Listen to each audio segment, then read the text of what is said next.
Welcome to Imagining Ukraine. Today's event with Dmitry Bykov and Ian Singleton. I'm Mark Koplik of the New York State Writers Institute. I'd like to thank our friends and co-sponsors in the Writing and Critical Inquiry program and the English Department's Creative Writing and Young Writers Project here at UAlbany. Thank you all for coming. We have a packed week of events ahead this week. Tomorrow down at Page Hall, we have Chris Bojalian with his new thriller about a Princess Diana impersonator caught up in the world of crypto crime. So if that doesn't tantalize you. And then on Thursday, here in the campus center, up the stairs opposite Starbucks, we have Samhita Mukhopadhyay, who was formerly editor of Teen Vogue, the fashion and beauty magazine for young folks. She has a new book on the meaning of making it in the workplace, what success actually should mean for you or might mean for you in the workplace. So we encourage you to attend those, and we won't want you to miss our book festival. It's coming up fast on Saturday, September 21st, here throughout the campus center. It's only about 2 weeks away. Mark your calendars. It'll be a feast of literature in all categories, from fiction to politics to cooking and much, much more. So that's on Saturday, September 21st. It'll be a blast. All the spaces in the campus center will be in use. For many Americans, Ukraine may have been, at one time in the recent past, a vague and rather blank area on the maps of our imaginations. But increasingly, over the last decade, it has come into focus as a place of heartache and courage, a crucial and pivotal place, a place where two competing visions of the future of human society engage in mortal combat. The battle for Ukraine is in many ways a battle of conflicting narratives about what Ukraine is, a battle over the story of Ukraine's history, identity, and future. As readers and students of literature, as people who care about books and stories, we should never allow anyone to minimize the importance of narrative. A narrative can be the key to our future. It can be a matter of life and death. Dmitry Bykov, major Russian literary figure, is the author, now I'm told, of his 100th book. He just showed us a picture of it. He's got a picture on his phone. His newest is VZ, Portrait Against the Background of the Nation, a meditation and or one of his newest is VZ, Portrait Against the Background of the Nation, a meditation and fiction on the significance of Ukrainian President Volodymyr Zelenskyy. An outspoken critic of the Putin regime, Bykov and his work are banned from publication, media, and university classrooms in Russia. He narrowly survived an assassination attempt by poisoning in April 2019. It's hard to convey the magnitude of Bykov's impact as a public intellectual in his native Russia prior to his exile. Writing in the New York Review of Books in 2012, Cambridge University scholar Rachel Polanski said, quote, "Hardly a day passes without at least one article, broadcast, or blog in which Bykov finds some ingenious connection between a political event and a line of poetry or a character from a novel. He comments on everything from the St. Petersburg Economic Forum to the punk protest group Pussy Riot.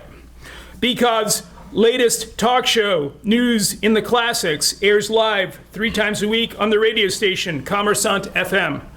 Everything that happens has a parallel in literature, Bykov maintains. The aim of the show is to, quote, help Russia to avoid repeating the mistakes of the past.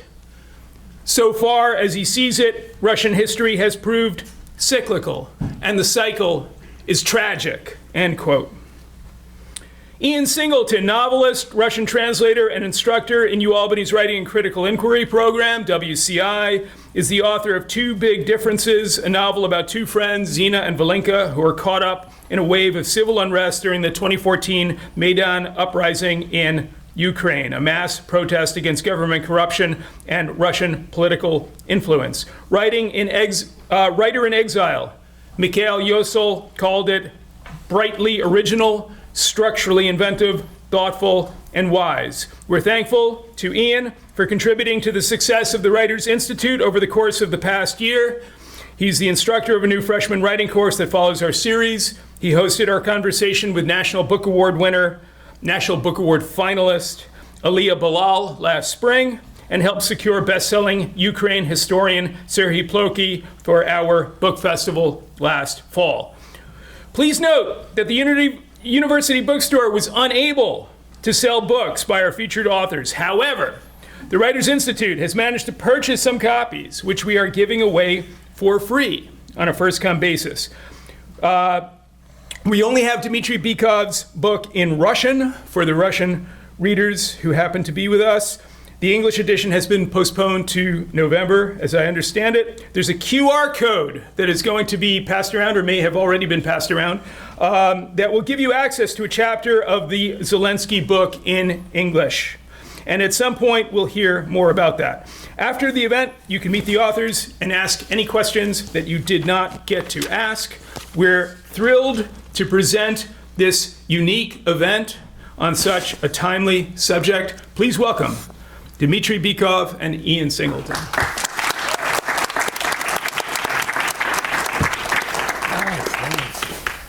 Okay. Thank you for being here. Thank you, Dmitry. Thank you, New York State Writers Institute. I really have to say that I feel I've never been in a reading where with somebody like Bykov, sitting next to Bykov, and it's a different feeling than I've ever had before. I wrote like an email introducing myself when Bykov came for Professor Tim Sergey's event in April, and was extremely surprised to read a reply that Bykov had read my novel and enjoyed it. I mean, he says he did. He says he does. And so thank you for that. This is a part about the character Mark mentioned, Zina. She works in a place similar to the real Archive Memorial that most of you probably know of, and she's returned to Odessa in 2014, and this is an archive of, so Memorial, it's an archive of people who survived the difficult times of the Soviet years. I guess that's it. And then some Russian nationalists come in, or some partisans, we could say, pro-Russians. About the Odessan, maybe she didn't know what she was talking about. Maybe after all this time, she would have to admit that she had no idea. The truth this Odessan voice spoke was nonetheless real. They were difficult to read because these records of suffering were often very similar. In fact, they were often very much the same. And readers, especially Americans, would be bored. They needed it to be dressed up a little. What was the difference to them between Kolyma and Norilsk?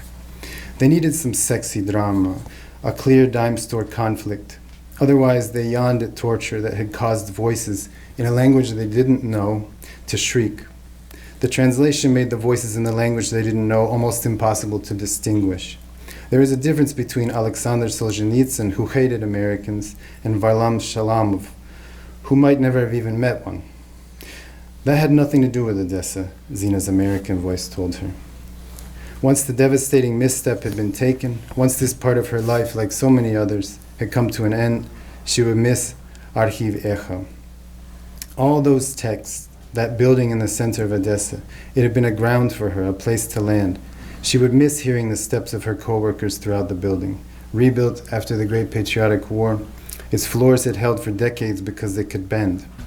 As she walked across those floors now, She thought of how she would miss the sounds of typing that made her long to sneeze from paper dust.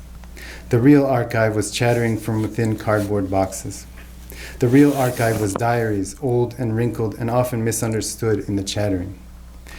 The Ukrainian government officially claimed that they respected the work. Archiv Echo was in contact with the police, whoever they were. A voice boomed in the first room of the office. A chair rolled and slammed to the floor. The boom said, "We wouldn't want this very important work to fall into the wrong hands, like those of the fascists in Kiev. So we'll take some of these materials under our own protection." This voice caused her to fall back on her upbringing. Zina fell back into the hustle and drive which an Odessitka inherits. Her arms, hands, and fingers began moving in concert to gather as much of the real archive, the paper and ink diaries themselves, as they could and place these items into her large bag. These items she treated like passports. She knew immediately with an unconscious genetic memory that she would need them to cross a border or some other surface like that of the place where water meets air. On the other side, she was unsure whether she could breathe without these documents. The voice sounded much like that of Volodya. The voice sounded like the version of his voice he used to disguise himself. It was a voice spoken from behind a mask.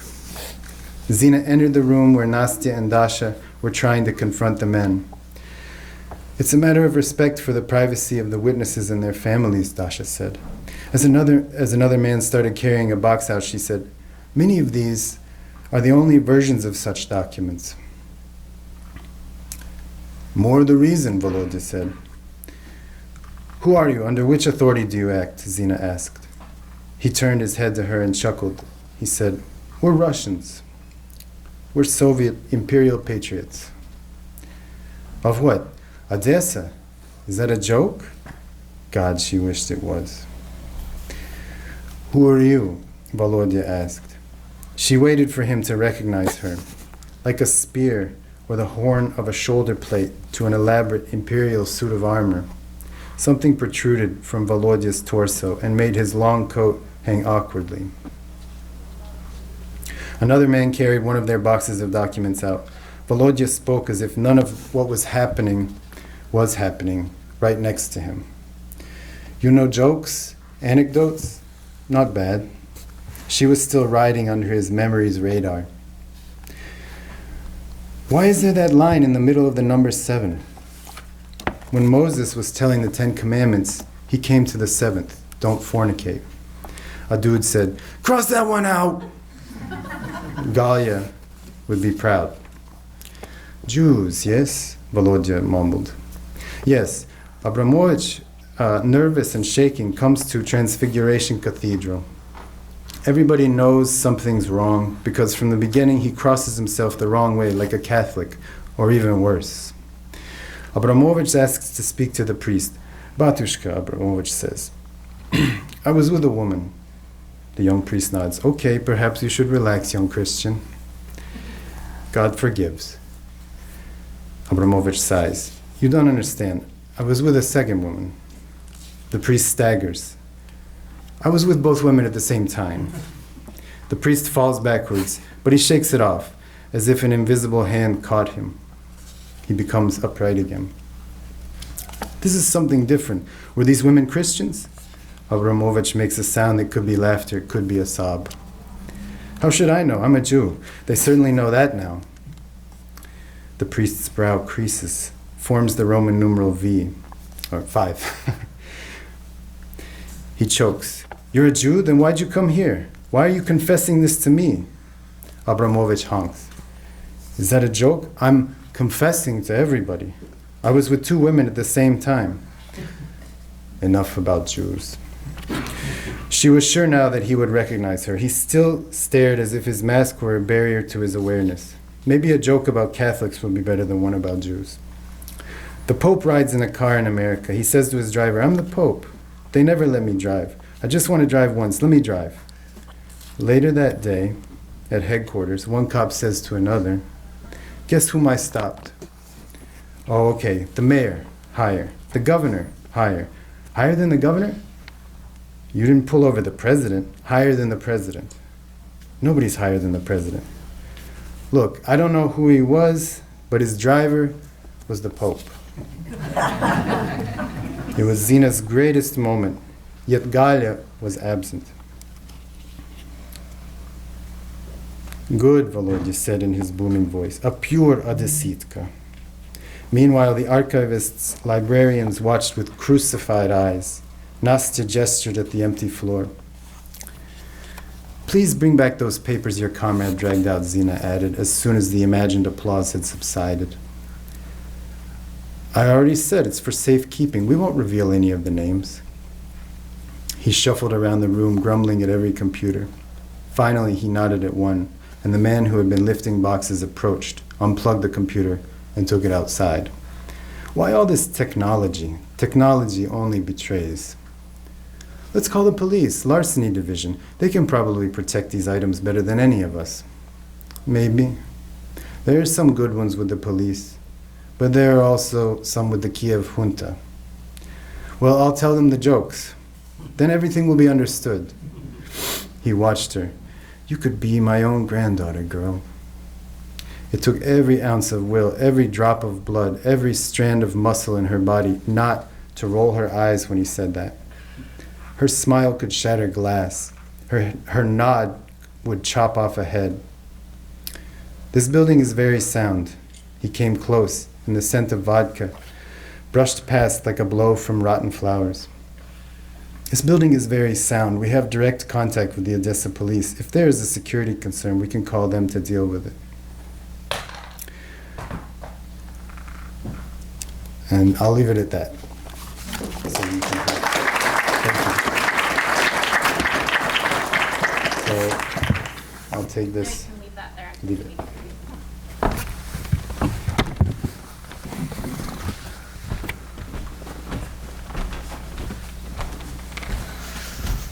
First of all, dear friends, I'm happy to see you here. That's an honor for me to participate in this meeting in one row with Jan, because his novel surely is masterpiece. As one of our main explorers of Odessan School of Creative Writing, Evgeny Margolits, says that maybe the only continuation, the only nowadays attempt to continue the great results of Odessan School of 20s can be seen in this novel, in this masterpiece written by a natural-born American who has practically nothing in common with Odessa except wife. And maybe if Ilya Ilf could write without censorship, he would write such a novel, also full of grief, happiness. Surely it is really funny and grotesque, but mainly it is tragic. And I'm very happy that our editorial office, our Freedom Letters, will publish this novel in Russian as soon as the translation would be continued. You know, it's much more difficult to translate a typical Russian novel into Russian than to translate from American reality. So as for my book, devoted to Zelensky, that's not a novel and not a fiction in general. That's an attempt to write his first biography in Russian. It was estimated by the hero. You know that any actor is always obedient to the director, and the director of The Servant of People, Alexei Kirющenko, managed to show him the book. Zelensky said, I was reading it all the night through. It was very curious to know how it ends. You know it's not ended. Now I'm writing an epilogue for American edition. We decided to make American edition in November, when everything would be clear about Zelensky's future fate. Maybe he will go to the second term, maybe he will fire himself. But nevertheless, this book was important for me, because that's a rehabilitation, the justification of the so-called Croatian class, creative intelligentsia. Everybody is sure that we can't manage anything, can't arrange anything, and can't rule the country.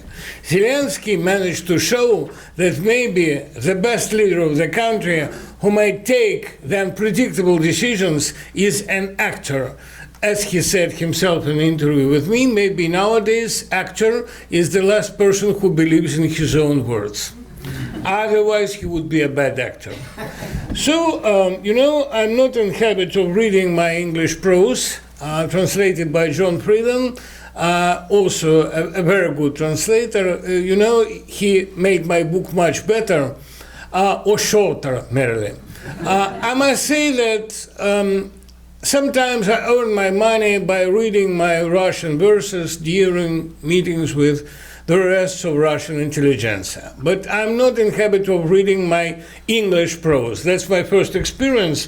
So I have taken the briefest and the funniest chapter. I hope it will attract you to the book when it is printed in November. I hope to bring it here and to sell it here successfully. As an aside, Zelensky has met and even talked to Dmitry Medvedev under really curious circumstances. On July 12, 2010, Viktor Yanukovych, who has finally been elected president of Ukraine, celebrated his 60th birthday in Crimea. In fact, he had already begun to celebrate it in a close circle of friends near Kiev in Silesia, where he danced like a madman. But he celebrated on a high level in the Crimea on the so-called Ghost Dacha 3 in Malaya Sosnovka. This was Stalin's former dacha, later a vacation spot for Ukrainian leaders, and since 2015, which is symbolic, a museum. Invited guests included the presidents of countries of ex-SNG. Serge Sargsyan from Armenia, Haidar Aliyev from Azerbaijan, at this moment Armenia and Azerbaijan could drink together, Alexander Lukashenko from Belarus, Nursultan Nazarbayev from Kazakhstan, and then Russian President Dmitry Medvedev. The serving Minister of Culture of Ukraine agreed with Zelensky and his Bloc 95 on a half-hour performance. The dinner, let me describe the dinner. The main course of pheasant with galushki, potato dumplings, plus a variety of pastries that were ordered specially for Medvedev, who is known to have a sweet tooth. The dinner preceded the evening's entertainment, and when the members of the bloc came out of the stage, it turned out that there were only two spectators in the hall, Yanukovych and Medvedev. Alexander Pikalov performed parodies of Yanukovych, who laughed at what he saw. Zelensky himself told about what happened next. We did our skits, and at the end I announced, people's artist, everyone's favorite, Taisia Povali will now perform her new songs. Give her a warm welcome. But these two hotshots get up and leave. That is, Povali comes out, plays her intro, and begins to sing, and they just get up and go away. The two presidents had gone to the sauna to refresh themselves. The Minister of Culture ran into the dressing room to demand that the bloc continue its performance in an hour. The performance refused. The minister insisted. In short, they went back on stage, and so that Medvedev and Yanukovych were now in their robes. They performed for another half an hour, after which there was something like a chit-chat. Good jokes, just on the edge of norm, praised Medvedev, but don't do that when you come perform to Russia. By the way, did you know, Zelensky asked, that our bloc member Valery Zhitkov is a Russian citizen? Zhitkov has lived in Ukraine since 2003, explaining that the jokes he made up about Vladimir Putin made his life in Russia incompatible with life it is. Is that so? Medvedev asked and looked at the performer carefully. Well, it's good that you are here. For me or for bloc? Asked Zhitkov. For you, said Medvedev without smile. In his tweets, Dmitry Medvedev has repeatedly discussed the prospects of Zelensky's physical elimination and called him a figure in a dirty green t-shirt. He still seems to think he is a statesman and that Zelensky is a lowly clown. He never realized that they exchanged roles long ago and that he himself had once been a stand-up comedian, amusing both strangers and especially his own spectators. It would be interesting for them to get together with the same cast someday. I wouldn't exclude it happening in the Hague, with Zelensky as a witness for the prosecution, and Yanukovych and Medvedev again on a bench, but no long wearing robes. As Dickens wrote in his most Gothic novel, "When shall these three meet again?" if you remember the mystery of Edwin Drood. He never did write the scene of their final meeting, and today we can only imagine it. But something tells me it would have been something along these lines, and it wouldn't be so merry for Medvedev. Zelensky didn't meet Putin that day. The Russian president didn't come. Dmitry Bykov, which is not a very reliable source, but at least a source of some kind, claims that Putin and Zelensky never spoke before July 11, 2019. Their first phone conversation, an introductory one, according to the Kremlin's characterization, took place on July 11th, a month and a half after Zelensky took office as president of Ukraine. However, history of their relationship was already placed by them. Putin did not congratulate Zelensky on the election victory, an unprecedented case. By comparison, he congratulated Yanukovych 3 times. Twice in 2004, when he was not elected and the first Maidan took place, and once in 2010. Putin was asked about the reasons for this move in St. Petersburg Economic Forum on June 7, 2019, at a meeting moderated by Sofiko Shevardnadze. "Why didn't you congratulate Vladimir Zelensky when he became president?" Sarcastic applause in the hall. "You know, he still continues a certain rhetoric. He calls us enemies and aggressors. He'll have to make up his mind about what he wants to achieve, what he wants to do. But you are the president of an enormous nation. He is well liked. He came in with huge ratings. One little gesture can make all the difference. You know that. Why not just meet? No strings attached." Have I said no? No one offered me anything. Applause in the hall. But you are prepared to meet him, Lars. Listen to me. I don't know this man. Judging by what we know, he is a good specialist in the field he's been working so far. He is a good actor. Laughter, applause. I'm being serious. Why are you laughing? It's one thing to play someone and another thing to be someone. Applause. To play someone, you need a talent for transformation. You have to change roles every 10 minutes. Now you are a prince, and 10 minutes later a beggar. You have to be convincing in both roles. That's true talent. But you need other qualities to handle state affairs. You need to see the big problems and how to solve them, to find the tools to solve the problems. You need to be able to collect capable people into your team. You must be able to explain the motives for making the decisions. Applause, laughter. I do not mean to say that Mr. Zelensky does not have these qualities. Maybe he lacks experience, but as the common folk say, experience is acquired. Does he have all of those qualities I listed? I don't know. I think no. Applause. I'm not saying that without doing anything yet. He has already ruined everything with his statements. We'll wait and see. In the August 2021, I asked Zelensky, being an actor, could you play Putin? Zelensky smiled. I never take episodes. Thank you so much. I was trying to find that chapter.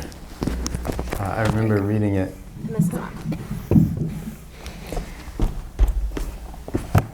It sounds like Putin himself is not a very good actor, based on just those lines translated into English.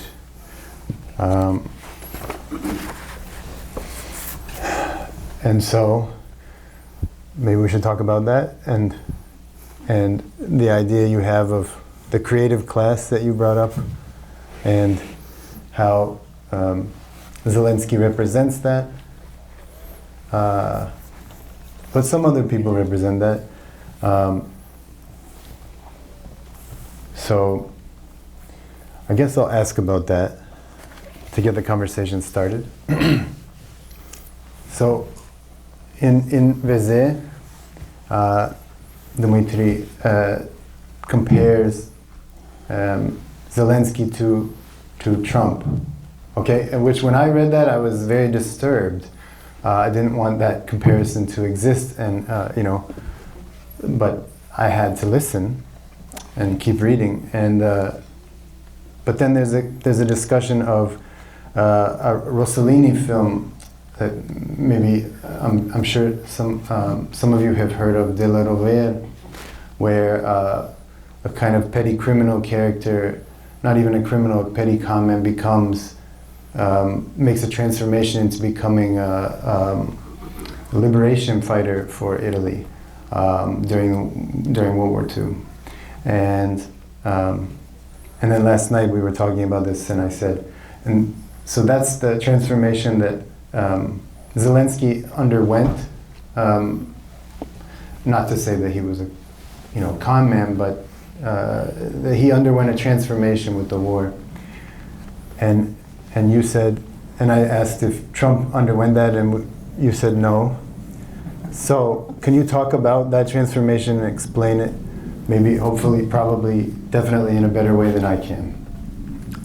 That's a dangerous question, because when I was completing the book, I still had only green card, but now I have citizenship. And that's dangerous for me to speak about my electoral ideas. I plan to participate in the greatest procedure of democracy, American elections, for the first time this year.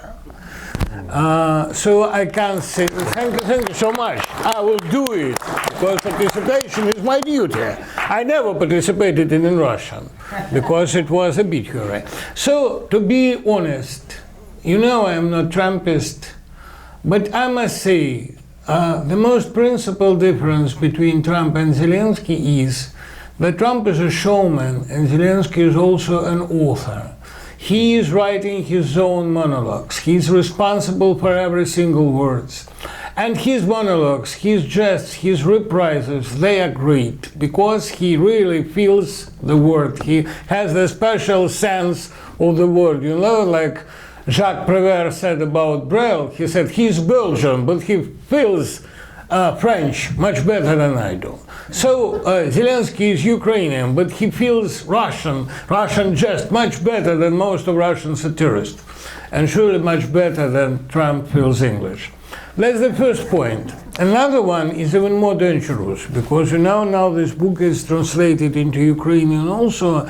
Please don't tell to Ukrainians this answer, but one of Zelensky's friends, I can't name him in person, he's also a film director, said, when he was playing Napoleon in the movie Rzepski against Napoleon, he was great. But now he's not playing, he becomes. He has something in common with Napoleon, not only because they both are small, decisive, maybe southern. Napoleon was not Jewish, but looked like. I must say that when I saw Zelensky for the first time, there was really much similarity with Rod Steiger in the role of Napoleon in Waterloo.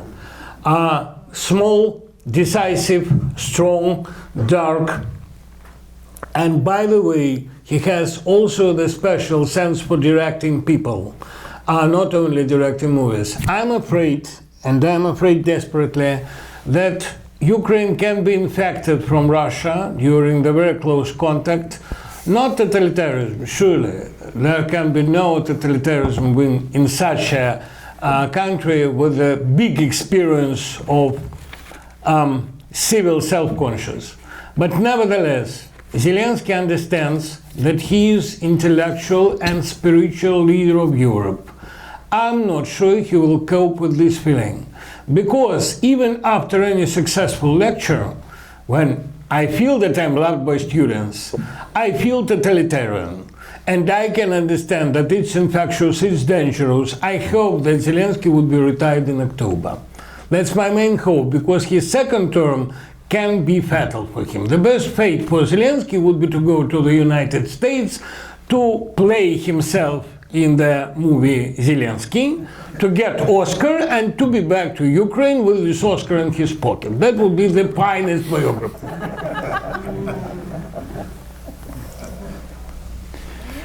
And also, by the way, I also have a question for you, and also a dangerous one. Jan, we know that Odessan myth, Odessan culture was created by Russian language people, not only like Paustovsky or Green or, for example, Ilfan Petrov, but by Kataev, first of all. How can you imagine the development of Odessan myth and Odessan culture without Russians? Maybe you will replace us with your novel, which is really popular among my Odessan friends. But being serious, what would happen to the myth of Odessa without Russian culture? Also a dangerous question. Yeah. It's a good question though, because I think I'm really interested. I'm glad to hear that this book is translated into Ukrainian, and I would be really interested in a Ukrainian translation, and as well, of course, as a Russian translation of this book. I spent the summer with many Ukrainians at the Translating Ukraine Summer Institute, and one of them in particular was from a Russian-speaking family, but gradually over the years after the what's now called the Revolution of Dignity, she had stopped gradually speaking Russian, but her parents still were. And then after the full-scale invasion, she kind of, I think, probably forced them a bit to not speak it anymore. And there was a lot of discussions about language there. People had this language that we all spoke, but there was sort of a moratorium on it. And I wonder what that's going to be like in Odessa, where, according to the poet Maria Galina, who writes poetry in Russian and is in Odessa right now, before Maidan, before all of this, if somebody was speaking Ukraine in Odessa, people would say, "Where are you from?" Nobody thought they were from Odessa, and that was what I experienced when I was in Odessa last time with my beautiful wife. And but I think that it's possible to whatever happens, and it's also an unfinished book, but whatever happens, it's going to have to reconcile with the language. And I think we talked about nationalism last night in Verze. There's a chapter, one of the chapters on nationalism, the one that's most specific about it, talks about Poroshenko's slogan of army, or like military, but army, language and belief and faith. And army and faith, military and faith, and nationalism, I don't want to get really near that, but I think language is tricky, and so I guess my answer is I think there's going to have to be an Odessan, a reconciliation with Ukrainian language Odessan.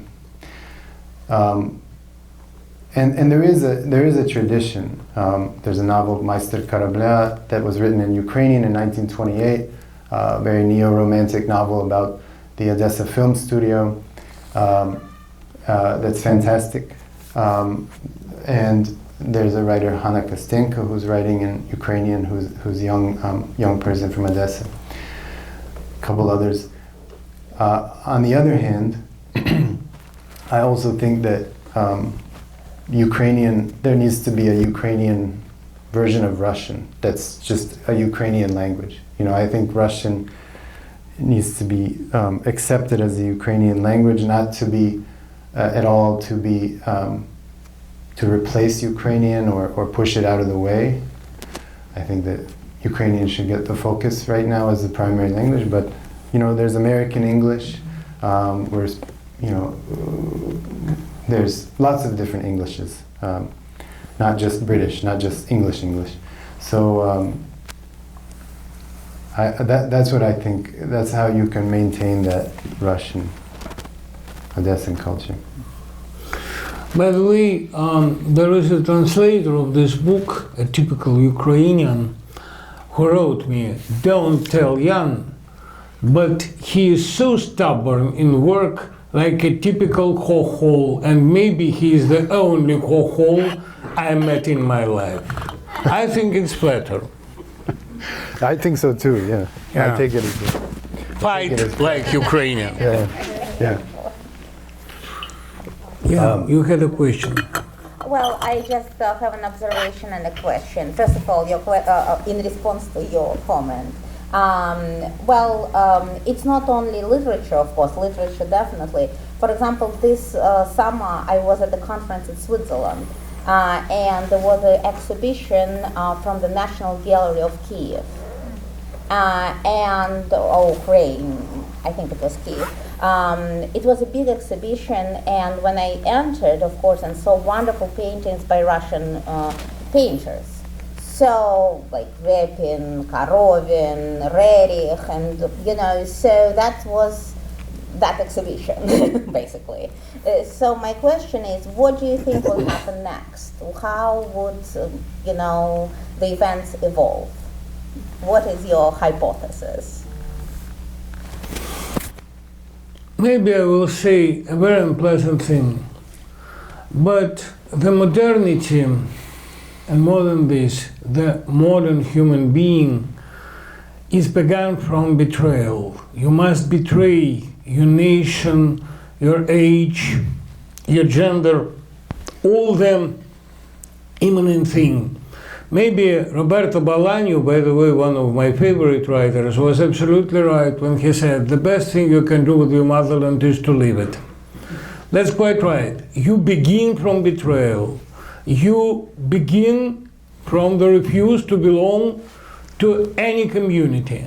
And maybe the foundation of new Russian nation, the future Russian nation, is begun now from those Russians who fight for Ukraine, who go to Ukraine, who try to be maybe useful, to participate in the struggle. Even myself, please don't tell it to my Russian friends and my Russian ex-friends especially. Maybe the happiest day in the month is when I send some money from my salary to support Ukrainian armed forces. That's my only attempt to participate in the war, anyhow. But I know that I'm on the true side, and maybe new Russian nation, about which you're asking, maybe it will be begun from solidarity with Ukraine. Maybe Gleb Pavlovsky was right. I asked him about this in the beginning of Crimean misfortune. In 2014, as I recall, he said, maybe through Russia will be, and more than this, more than Slavic community would begin from Ukrainians, because Russia didn't cope with this task. Maybe the true leaders, not only of Europe, but all the Slavics in the world, maybe that's Ukraine. I hope Ukraine will cope, maybe because it's so self-ironical.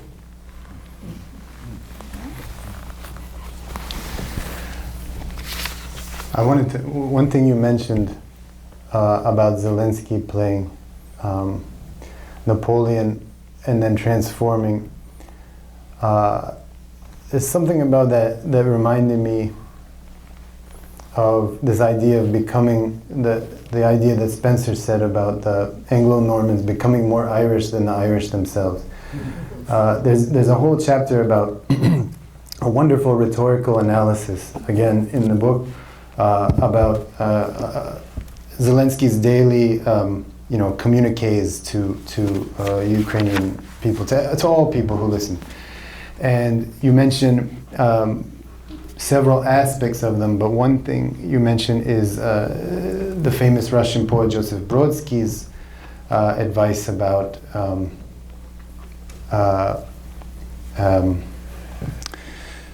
what is it he says? I have it here. On the whole, try to respect life not only for its amenities, but for its hardships too. They are part of the game, and what's good about a hardship is that it is not a deception. Whenever you are in trouble, in some scrape, on the verge of despair, remember, that's life speaking to you in the only language it knows well. And it kind of sounds Russian in a way. You say that Brodsky is a person from the Russian world, Ruski Mir, because he kind of respects and gives homage to power. I agree with that. So, but we're talking about Zelensky's speeches that are kind of keeping up with this tradition. So I guess what my question is it possible that the Ukrainians, especially led by Zelensky, could become like, in a good way and not at all in the many bad ways, but could become more Russian than the Russians, only in the good ways? Well, that's also a dangerous question, you know.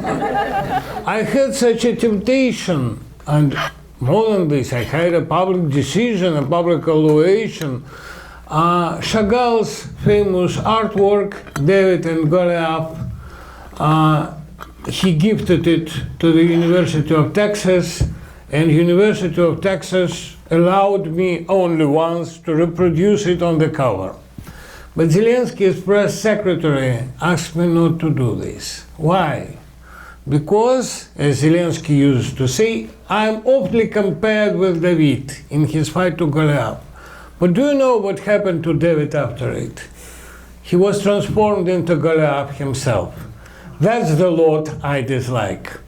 You know, I participated in the meeting with Zelensky, which was organized by Mikhael during his electoral campaign. It was in Berkeley, where Mikhael works now, and Mikhael asked him during the public meeting with the students, what if you transformed into a dragon, into a classical dragon, who is sometimes pictured by Schwartz or maybe by the ancient art, the dragon who rules the city?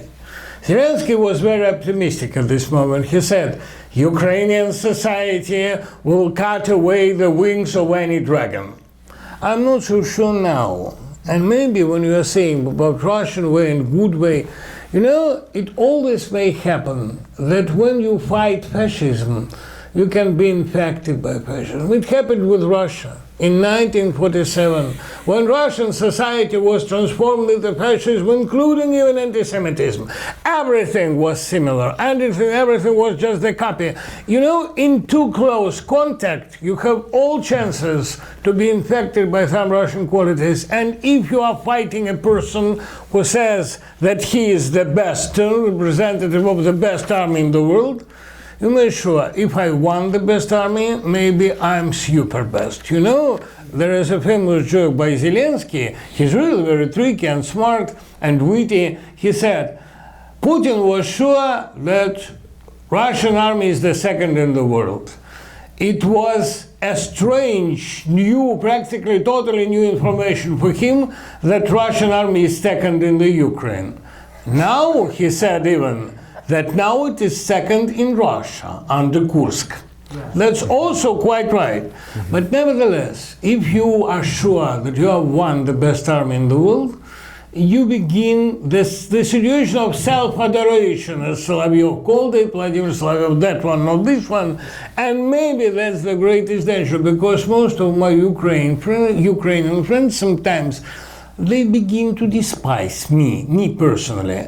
Maybe in approach to me they're quite right, but in approach to Russia, not very right. And so this danger is actual. By the way, in this novel, all the Ukrainians, and mostly all the Odessans, are desperately laughing about themselves. If this ability would be destroyed by the war, I'm not sure. You know, it is no sense to battle Russia to be transformed into Russia. I hope it never happens, but such danger exists. And Jan Valetov, the great science fiction writer of Dnieper, said, you know, the sense of the battle is to avoid Russia, not to be transformed into it. Maybe he's right. don't tell Ukrainians. I hope there are some Ukrainians, trust me, that I believe in your good taste. First of all, your good taste. Because the good taste, as Zelensky said many times, the good taste, the sense of style is the beginning of self-identification. He said Leni Riefenstahl, first of all, is a very bad movie maker. A very weird. Yeah. Maybe you could, in a similar idea of this, where you're saying there's a fear of Ukraine battling Russia and possibly taking in some of these negative attributes of Russian beliefs and ideology. Can maybe you speak to what we're maybe seeing in America on the right wing of this? What comes to mind is Tucker Carlson's visit to Russia and kind of idolizing Russian society, maybe what's going on here, the Republican base being so anti-Russian for so many years, and now suddenly there seems to be almost a weird swing where almost leaning towards pro-Russia in some odd way. What will you say about Tucker Carlson, your compatriot? Now yours too, though. No. First of all, you begin, and then I'll see what to say. Okay. I did see the Tucker Carlson went to like a supermarket and in Russia, and it just seemed so obviously staged, very Potemkin village-esque moment. But I think one of the things, again, I'll talk about Pezet, there was this discussion of whether this is colonialism or not. I think it is, but I think Russia has been called not, an empire, but a subaltern empire. So, and I think that that's really confused a lot of people in this country, both on the right that you're speaking of, but also on the left, and sometimes they talk to each other, like Tucker Carlson goes on and talks to leftist journalists. But I think that the right is really who in this country is blocking, resisting helping Ukraine, and I think that everybody's right that they see in this subaltern empire sort of like they can get away with it more. They're more in your face about it. Putin is pretty openly anti-trans. That's kind of one of his talking points, is that he tries to get people to rally behind Russia because he says that a man is a man or whatever, I think that might be maybe what is going on there. Like they kind of look up to Russia because they see it as like what they wish they could get away with. They really feel like they can't really say those things here, and they can't. There's things said like openly that in Russia that wouldn't be said here. That's my take. Putin is absolutely sure that America is very fond of him, that America adores him, that America invites Russians who have such a leader with iron balls. That's not my phrase, that's quotation from Sergei Dorenko, who was Putin's propagandist for a long time. Michael Cunningham, when he was visiting Russia, said, Michael Cunningham, you surely know him, the author of Hours and many other great novels, he said, the main mistake of Russians is that they believe in similarity between Hemingway and Americans. Hemingway was not a typical American. Hemingway was learning to write in Paris. And so his style is maybe, has something in common with Joyce, for example, or many with some French modernists, and nothing in common of real America, like Sherwood Anderson, for example. Maybe the name of my son is Sherwood, so he's my favorite writer, just like Truman Capote. I must say that Hemingway is not typical, and his famous brevity, his short phrases, his imitation of such a laconism, of such maybe, of such gender laconism, I should say, maybe that's not typical because it's somehow a kind of imitation. It's not deep. Hemingway was a great writer, no questions, but deep in his heart, he was a typical panical modernist without any iron, I'm sorry, balls in his soul. Maybe Faulkner is much more American, but I'm quite sure that Putin never opened Faulkner. Even I have some difficulties with reading of his early novels. So Putin is really sure that Tucker Carlson represents the so-called deep America. Maybe that would be a great shock for him to understand that so-called deep state has nothing in common with rednecks. It's something just alternative. More than this, sometimes Putin says, if only America never intruded our business, we could be great friends. Maybe. But if America never intruded his business, and maybe if America didn't help in Ukraine in this fatal moment, there would be no America at all. Putin doesn't understand this. But I must say that if America maybe is envious about some president, it's not Putin. Maybe Zelensky, because Zelensky has much more in common with Reagan, also an actor, than with Trump, who is showman. By the way, Faulkner said, Reagan is the smartest person in Hollywood. When I drink with him, I understand it. Maybe like this.